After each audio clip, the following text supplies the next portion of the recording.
Fala Moisés, sou fã dos teus vídeos. Cara, me explica a diferença de will e going to. Futuro, né? Toda vez fico confuso. Obrigado, adoro teus vídeos. Já falei isso. Hey Rockets, aqui é Moisés Ferraro. Muito obrigado pela sua companhia aqui mais uma vez. Seja muito bem-vindo, seja muito bem-vinda a mais uma sessão do SOS Grammar, onde eu explico da forma mais simplificada possível os assuntos mais cabulosos da gramática inglesa para você. O tema dessa expansion, né, desse vídeo de hoje é future, futuro. Papel e caneta na mão, segura esse cabeção porque ele vai explodir. Hey Rockets! Então, vamos lá. Eu sempre recebo lá no Instagram, Moisés Ferraro _. Se você não me segue, vai lá, bota lá, Moisés Ferraro _. Eu sempre recebo perguntas sobre gramática lá e foi por isso que eu criei essa sessão SOS Grammar aqui no YouTube, tá? E se você tiver alguma dúvida de inglês, manda uma mensagem para mim, Moisés, o que é isso aqui, hein? Me explica. Bom, eu sempre respondo todo mundo, sempre. Manda o direct para mim que eu respondo você. Bom, então respondendo, né, ele quer saber a diferença de will e be going to, né? Os dois significam futuro. A gente vai ter duas opções para falar do futuro. A gente tanto pode usar o auxiliar will, que indica futuro, né? Ou a gente pode usar a estrutura be going to. Olha essas duas frases aqui. Letra A, I will speak to him. Letra B, I am going to speak to him. As duas significam a mesma coisa. Eu vou falar com ele. Mas qual que é a diferença entre as duas, né? Nenhuma. Mas quando que a gente usa uma, quando que a gente usa a outra? Aí é a questão. Vamos começar por going to. Para você entender be going to, você precisa antes saber o verb to be. E eu já tenho uma aula disponível no YouTube sobre o verb to be. Se você ainda não viu, pausa o vídeo, vai assistir a aula e depois volta aqui, senão você não vai entender. Mas vamos supor que você já viu a aula do verb to be, você está pronta para mergulhar aqui no futuro, né? Então vamos lá. Ó, be going to, a gente tem a estrutura do be going to. O verbo to be aqui, a gente vai substituir ele. Toda vez que você vê verbo to be, alguém falando, aqui você põe o verbo to be, aí em seguida você bota não sei o quê. Em terceiro você bota um verbo não sei o quê. Esse verbo to be que a pessoa está dizendo nunca vai ser o nome be. Vai ser ou am, ou is, ou are. Tá bom? Então aqui a estrutura é be going to. No lugar do be, eu vou colocar o verbo be correspondente ao pronome ou ao sujeito, né? Ao pronome sujeito ou ao próprio sujeito, tá? Então, ó, I am going to. I é o sujeito. Em seguida, nós temos o verbo to be correspondente para o sujeito I. Em seguida, o going to. I'm going to. I'm going to. A gente tem a forma abreviada também de falar. Essa forma aqui, gonna, é o going to. Qual que é o lance? O lance é o seguinte. A gente não escreve gonna. A gente fala gonna. Essa estrutura foi criada para fala. Para deixar a fala mais rápida. Se você escreve no e-mail gonna, vai sair um tanto informal. Se você está escrevendo uma redação, fazendo uma prova, aplicando um teste, vai soar gramaticalmente errado. Podem ser que considerem lá, tirem um ponto de você, se vê você colocando gonna. Então, dependendo do contexto, você só deve escrever going to, que é o gramaticalmente correto. Agora, na fala, quando você estiver falando na reunião de trabalho, apresentando um projeto para sua equipe, aí sim você pode falar gonna, porque é uma válvula de praticidade na pronúncia. Foi criado para isso. Tá? Então na fala é aceitável, mas na escrita sempre prefiro escrever gramaticalmente correto. Tá bom? He, she ou it is going to ou gonna. Então, he is gonna, she is gonna, it is gonna. O going to é a mesma coisa. Going to e gonna é a mesma coisa, tá? You, we, they are going to. Tá? Então, esse é o verbo to be que varia de acordo com o pronome ou com o sujeito. Beleza? Essa é a estrutura. Então, vê. Olha essas frases. Oh, no, I think I'm going to throw up. Ah, não, eu acho que vou vomitar. Throw up vomitar, tá? E a tradução, o I'm gonna vira o nosso famoso vou, tá? Próxima frase. Look at that big black cloud. I think it's going to rain. Ou look at that big black... É quase um black bolt aí, né? Look at that big black cloud. I think it's gonna rain. Né? Olha aquela grande nuvem preta. Eu acho que vai chover. Né? Gonna, is gonna ou is going to é o nosso vai. I am not going to see the client on Tuesday evening. Eu não vou ver o cliente na terça-feira à noite. I am not going to see the client on Tuesday evening. Ou I'm not gonna see. Veja que agora o going to está na forma abreviada, né, informal. Isso aqui é só para pronúncia. Então a estrutura que você percebe é que o going to ou gonna é o nosso vou, vai. Então o verbo que vem depois do vou ou vai, o verbo em seguida sempre vai estar no infinitivo. Ou seja, terminando em AR, ER ou IR. Vou comer, vou dormir, vai falar, vai pedir, vou emprestar, vai pegar, emprestado. Isso em português. Você sabe que é infinitivo, inclusive tem uma aula aqui também que eu falo sobre infinitivo. Dá uma olhada lá depois. Mas o infinitivo no inglês aqui que eu me refiro é o radical com o to. O radical do verbo, tudo isso eu falo na aula de infinitivo. É o radical do verbo mais o to, né? Toda vez que você vê to see, é infinitivo, né? Então, o gonna e o going to é a mesma coisa. Mas por que eu não coloco aqui depois do gonna? Por que eu não coloco o to? Porque o to já está aqui dentro. Gonna é a junção de going mais to. Na fala fica gonna. Por isso que na segunda opção aqui você não vê o to, porque ele está engolido pelo going, tá? Próxima frase. Next month, I'm going to buy a new car. Próximo mês ou mês que vem, eu vou comprar um carro novo. E quando que é, Moisés, que de fato a gente vai usar o going to e não o will? O going to, ele serve para falar de um futuro que você tem certeza que vai acontecer. Deixa eu inclusive voltar lá para cima, onde tem os dois, né? Os dois aqui, ó. Going to, ou be going to, ele é usado para quando você se refere a um futuro que você tem certeza. Nossa, todas as evidências apontam que é certo que isso vai acontecer. Não tem disso de ser um futuro próximo, um futuro... Não, se ensinaram assim pra você, tá, mas não se prende a isso, porque não é só isso. Não é se o futuro é próximo ou não. Quando eu comecei a aprender inglês, né, porque eu aprendi inglês sozinho.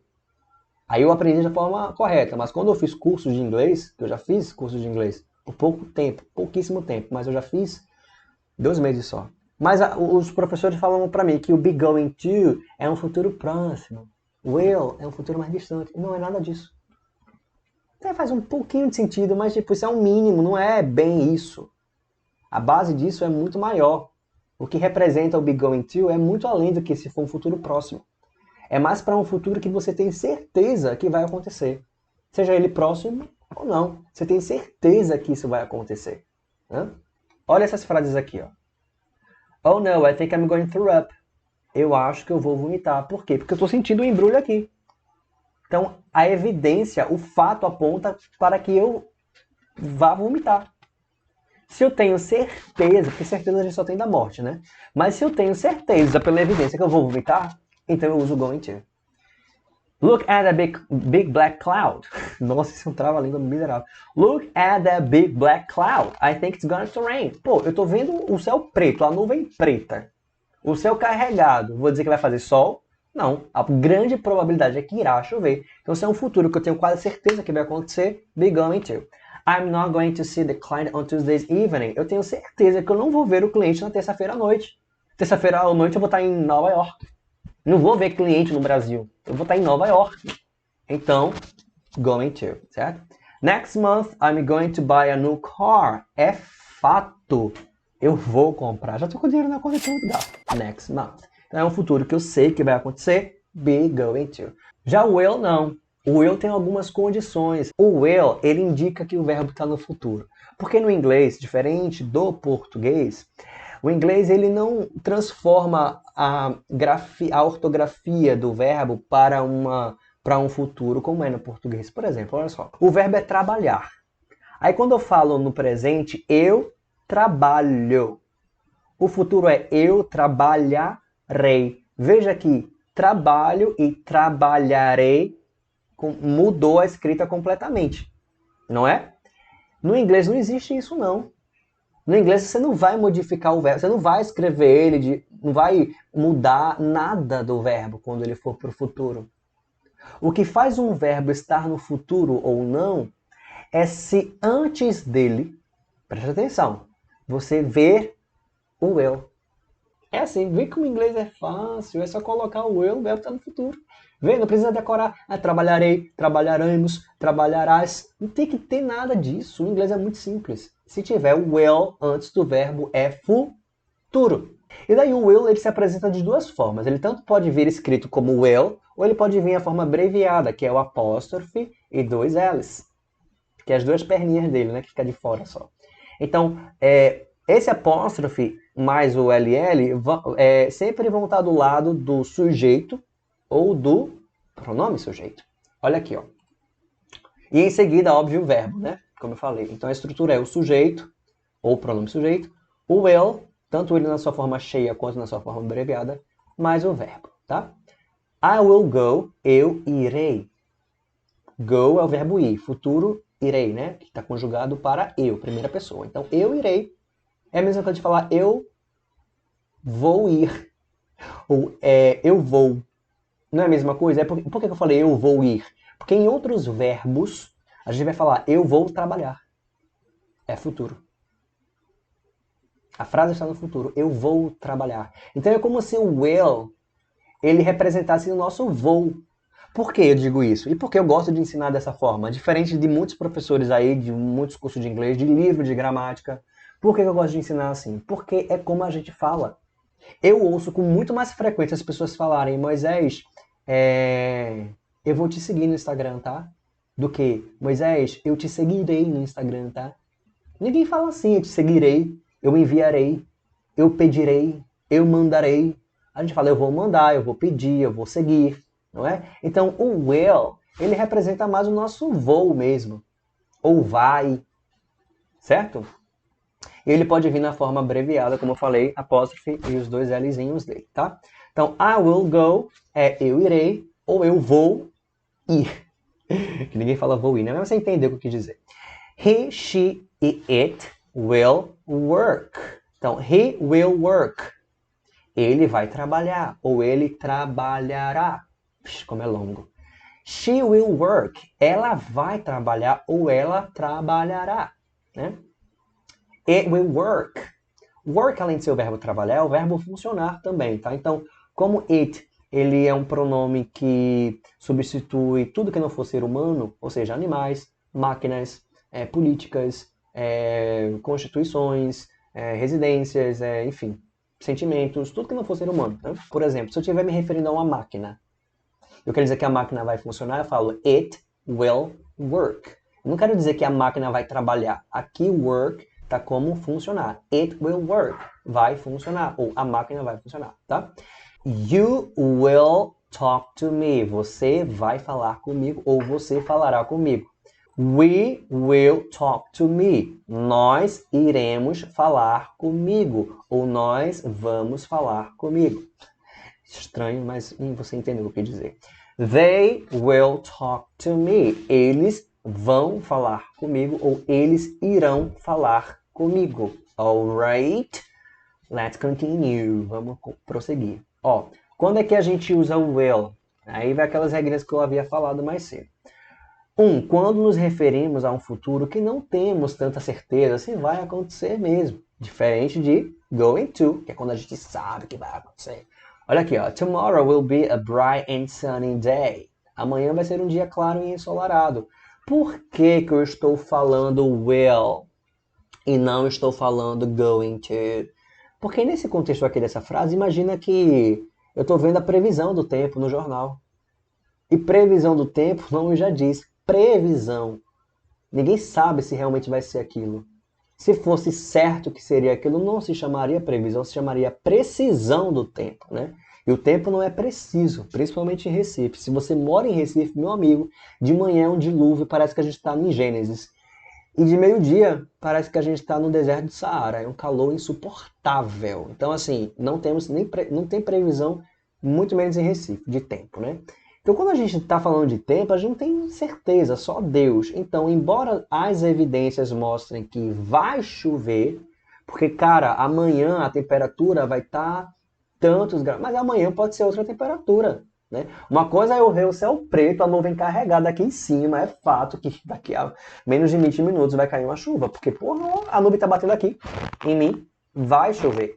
Diferente de eu estar vendo o Jornal Nacional e a Major Coutinho lá falando, o tempo em Recife amanhã é de 31 graus. Pô, e se amanhã fizer chover? E aí? Né? De hoje para lá, de hoje para amanhã tudo pode acontecer. Então, quando eu falo de tempo, a gente tem que ter esse equilíbrio também, né? A gente tem que ser um tanto maleável, a gente também tem que ser flexível. Peraí, também não é tão assim. Vamos pensar direitinho, né?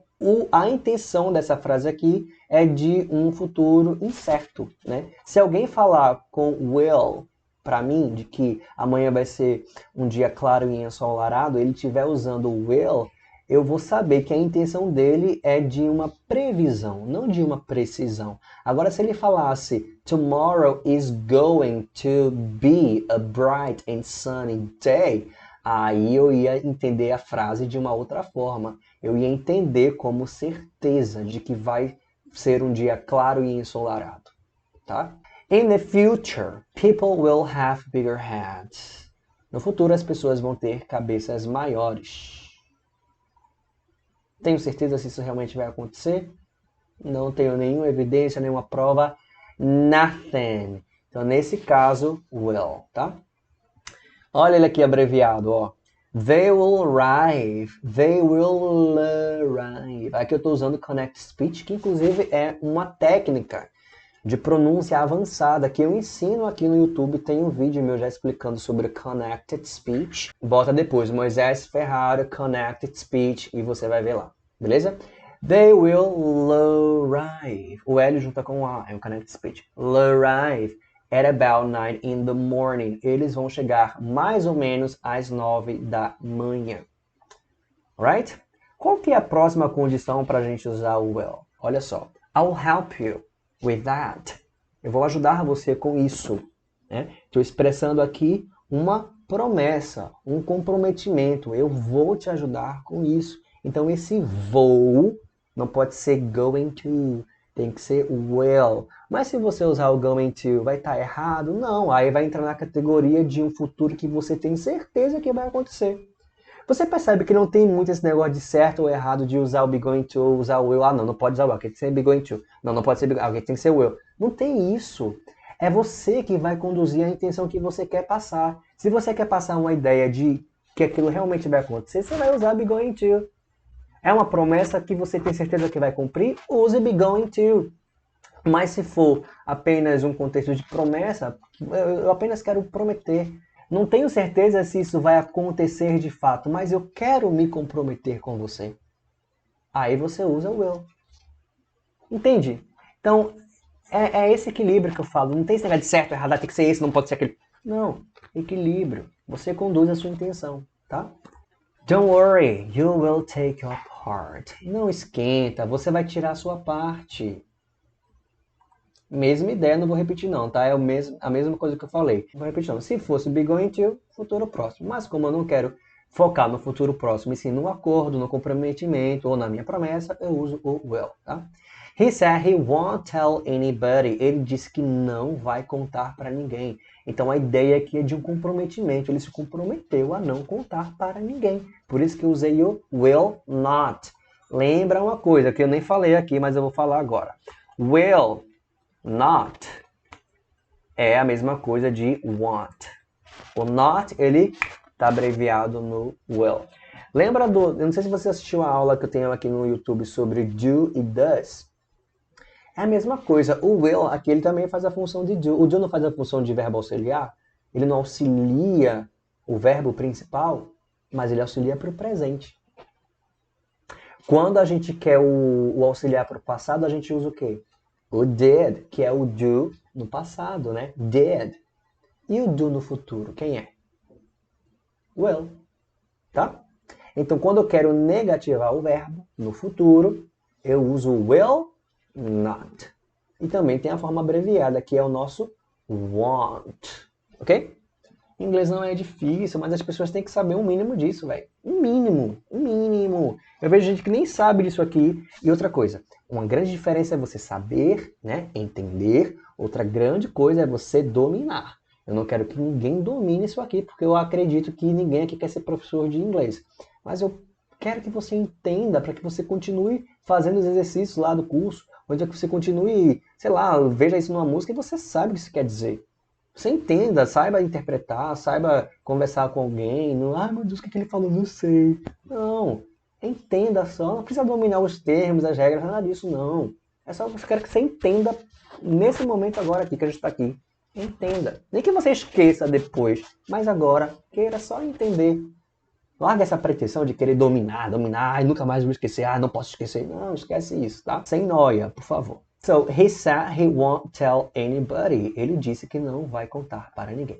Promessa, tá? Comprometimento. 3. Quando tomamos uma decisão na hora. Wow. Immediately. Na hora, imediatamente. I told you to tidy up this place. Eu te disse para arrumar este lugar. I told you to tidy up this place. Aí a resposta, né? Sorry, I forgot. I'll do it after breakfast. Olha aqui, o will ele tá abreviado, tá? Me desculpe, eu me esqueci. Eu farei isso depois do café. Então eu acabei de tomar uma decisão, eu uso o will. Mas eu poderia usar o going to, já que é um futuro que eu tenho certeza de que vai acontecer, porque depois do café é fato, eu já estava indo arrumar meu quarto. Você não já sabia que você ia arrumar depois do breakfast, né? Sorry, I forgot. Eu esqueci. Não, então, se você esqueceu, você não sabia que você tinha que fazer isso depois. Né? Então, se é uma decisão que você vai tomar agora, é preferível que você use o will, tá? Vamos seguir a regra.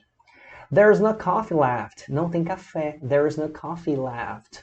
Oh, I will get some from the shop. Eu vou comprar na loja. Eu decidi agora que eu vou comprar na loja. I will get. Get aqui não é o verbo comprar. Get aqui, inclusive eu tenho uma aula aqui também sobre o get. Procura depois, Moisés Ferraro, get, ou o verbo get, tá? Mas o verbo comprar é to buy, tá? Mas o sentido aqui de get é que eu vou ter isso, né, da loja. Eu vou pegar o café da loja. É como se fosse eu pegar aqui. Eu vou pegar lá no mercado 1. Não, relaxa, eu pego lá no mercado 1. É nessa ideia, né? Poderia usar comprar? Poderia, mas também você pode falar o pegar. Pegar. Eu vou pegar no mercado. Eu vou pegar isso aí no mercado. Relaxa. Entende? E 4, quando não temos tanta certeza. Aí, ou seja, quando a gente estiver usando think, I think, eu acho. I hope, eu espero. Probably, provavelmente. Quando temos esses 3 nomezinhos presentes numa frase, ou outros que imprimam essa ideia de que você não tem tanta certeza, aí a gente usa o will. A gente não vai usar o going to. Aqui é quando a gente não tem tanta certeza se aquilo vai acontecer ou não. E geralmente a gente vai falar frases com I think, eu acho, I hope, eu espero, probably, provavelmente, né? Então, ó, I think my dad will like this shirt. Eu acho que meu pai vai gostar dessa camisa.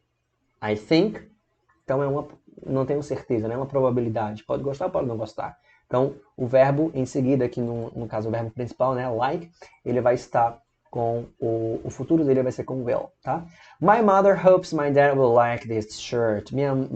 Eu acho... Opa, eu escrevi errado. Escrevi essa frase errada, mas eu vou corrigir agora. My mother hopes my dad seria minha mãe espera que meu pai vá gostar dessa camisa. Agora sim tá correto. My mother hopes my dad will like this t-shirt. Minha mãe espera que meu pai vá gostar. Vá gostar, né? Ou é vai gostar? Minha mãe espera que meu pai vá gostar dessa camisa, né? Ela espera, né? Não tem certeza, então will like, vá gostar. It will probably work by night. Provavelmente irá funcionar à noite. It will probably work by night. Alright? 5 e último, né? Quando nos recusamos a fazer alguma coisa. Então, ó, I told him to take out the trash, but he won't do it. Eu mandei ele tirar o lixo, mas ele não irá jogar. Eu sei que ele irá recusar jogar o lixo fora. Então, sabe o que acontece? E eu quero muito que você se habitue a usar o want. Toda vez que você quiser recusar algo ou dizer que alguém vai recusar, sempre use o want. Por que eu falo isso? Porque no português a gente usa o não querer. Tipo assim, eu pedi para meu filho jogar o lixo fora, mas ele não quer. Eu pedi para minha mãe trazer você aqui, mas ela não quer. Eu pedi para o meu professor aumentar minha nota, mas ele não quer aumentar minha nota. Então essa recusa, no português a gente usa muito o não quer. E daí muita gente que está estudando inglês, principalmente quem está começando, ou até quem já fala, viu, inglês, que já é avançado, é viciado em falar a recusa no inglês com o verbo querer. To want. E os nativos lá fora usam o want para caracterizar uma recusa. Tá? My kids won't listen to anything I say. Meus filhos não vão querer ouvir nada que eu disser. Lembra que eu já falei que a gente traduz, uma boa tradução é quando a gente traz para a nossa realidade, a forma como a gente fala na nossa língua, a forma como a gente entende na nossa língua. Isso é uma boa tradução. Traduzir ao pé da letra não é uma boa tradução, é uma péssima tradução. Porque muitas vezes, 99,17% das vezes, nunca vai ser coerente com a nossa estrutura, porque cada idioma tem sua estrutura única. Né? Então, traduzir ao pé da letra várias vezes, a maioria das vezes, não vai fazer sentido para a gente, vai dar erro. A tradução vai estar toda cagada, não faz sentido traduzir ao pé da letra, né? Então, uma boa tradução é quando a gente traduz como que aquilo seria dito se fosse em português. Isso que é uma boa tradução. Então, aqui eu coloquei a tradução com o verbo querer, porque é como a gente fala mesmo em português. Os meus filhos não vão querer ouvir nada que você disser. E no inglês a gente usa o will not, e não o verbo want, querer, tá bom? My car won't start. Meu carro está se recusando a funcionar, a ligar. Meu carro não quer ligar. Aí no português eu uso querer. Entende? Se você quiser receber esse material todinho bonitinho aqui que eu fiz com muito carinho para você, se você quiser receber isso aqui em PDF, por e-mail, eu posso enviar agora para você. Na descrição do vídeo eu já coloquei um link para isso. Abre esse link que está na descrição desse vídeo. Aí você vai colocar seu e-mail e eu vou mandar isso aqui para você. Não acredito que você vai ser imediatamente, mas eu mando isso aqui para você. Eu prometo. I will. Tá? E se você gostou dessa explicação e estiver estudando um outro assunto aqui no YouTube, coloca meu nome, bota Moisés Ferraro e o tema que você está pesquisando. Vai ter vídeo meu lá. Beleza? Thank you for watching and I see you on my next video. Bye.